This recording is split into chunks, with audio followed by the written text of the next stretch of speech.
কোন সাহাবীর মৃত চেহারার উপর রাসূল সাল্লাল্লাহু আলাইহি ওয়াসাল্লামের অশ্রু ঝরে পড়েছিল?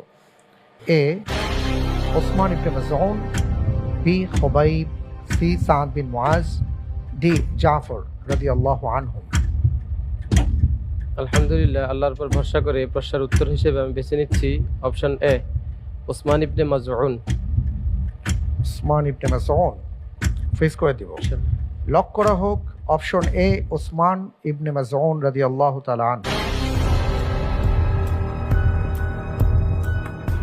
সুবহানাল্লাহ, কতই না সৌভাগ্যবান।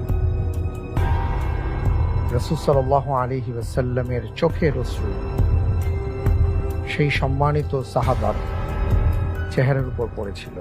আপনি বলছেন তিনি হলেন ওসমান ইবনে মাযউন রাদিয়াল্লাহু তাআলা আনহু। আপনার উত্তরটি সঠিক উত্তর। আলহামদুলিল্লাহ।